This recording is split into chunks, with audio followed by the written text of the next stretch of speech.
حضرت معاویہ کی ثنا کر رہا ہوں میں، حضرت معاویہ کی ثنا کر رہا ہوں میں۔ جلیل القدر صحابی حضرت معاویہ رضی اللہ تعالیٰ عنہ عالم اسلام کی ان چند گنی چنی ہستیوں میں سے ایک ہے جن کے احسان سے یہ امت مسلمہ کبھی سبکدوش نہیں ہو سکتی۔ آپ ان چند کبار صحابہ میں سے ہیں جن کو سرکار دو عالم صلی اللہ علیہ وسلم کی خدمت میں مسلسل حاضری اور حق تعالیٰ کی جانب سے نازل شدہ وحی کو لکھنے کا شرف حاصل ہوا ہے۔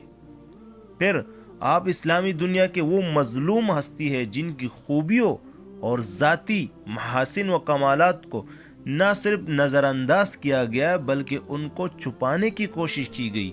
آپ پر بے بنیاد الزامات لگائے گئے، آپ کے متعلق ایسی باتیں گڑی گئی اور ان کو پھیلایا گیا ہے جن کا کسی عام صحابی سے تو درکنار کسی شریف انسان سے بھی پایا جانا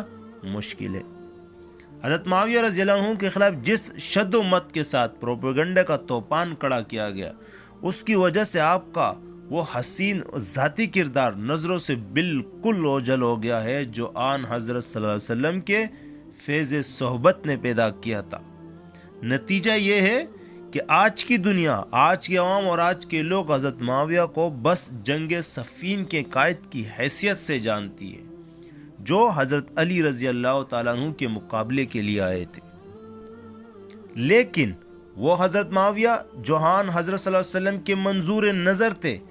جنہوں نے کئی سال تک آپ کے لیے کتابت وحی کے نازک فرائض انجام دیے، آپ سے اپنے علم و عمل کے لیے بہترین دعائیں لی، جنہوں نے حضرت عمر رضی اللہ تعالیٰ عنہ جیسے خلیفہ کے زمانے میں اپنی قائدانہ صلاحیتوں کا لوہا منوایا، جنہوں نے تاریخ اسلام میں سب سے پہلا بحری بیڑا تیار کیا، اپنی عمر کا بہترین حصہ رومی عیسائیوں کے خلاف جہاد میں گزارا اور ہر بار ان کے دانت کٹے کی آج کی دنیا ان کو فراموش کر چکی ہے۔ لوگ یہ تو جانتے ہیں کہ حضرت معاویہ وہ ہے جن کی حضرت علی رضی اللہ کے ساتھ جنگ ہوئی تھی، لیکن قبرص، روڈوس، سکلیا اور سوڈان جیسے اہم ممالک کس نے فتح کیے؟ سالہ سال کے باقمی خلفشار کے بعد عالم اسلام کو پھر سے ایک جھنڈے تلے کس نے جمع کیا؟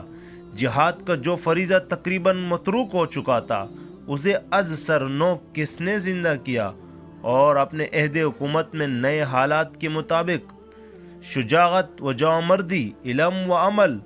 حلم و بردباری، امانت و دیانت میں نظم و ضبط کی بہترین مثالیں کس نے قائم کی؟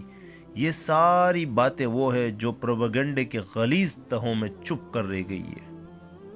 مفتی محمد تقی عثمانی صاحب کی زیر نظر کتاب میں حضرت معاویہ کی زندگی کے انہی حسین پہلوؤں کو سامنے لانا مقصود ہے۔ یہ آپ رضی اللہ تعالیٰ عنہ کی مکمل سیرت نہیں ہے بلکہ آپ رضی اللہ تعالیٰ عنہ کی سیرت کے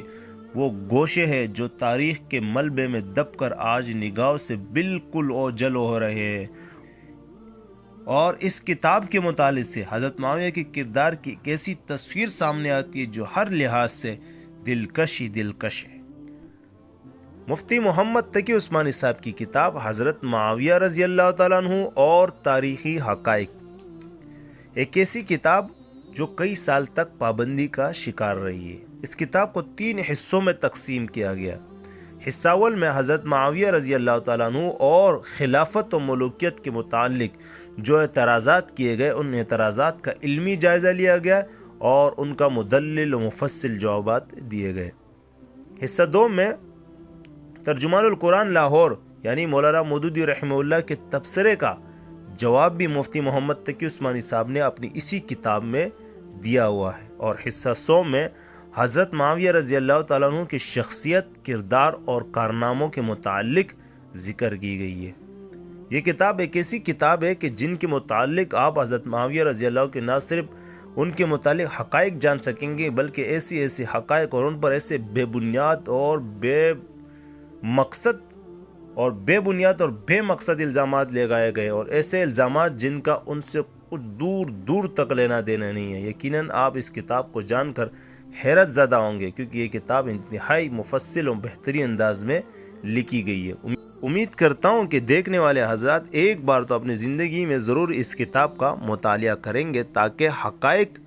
اور الزامات کی حقیقت جان سکے۔ مجھے اجازت دیجیے، اللہ حافظ، السلام علیکم ورحمۃ اللہ وبرکاتہ۔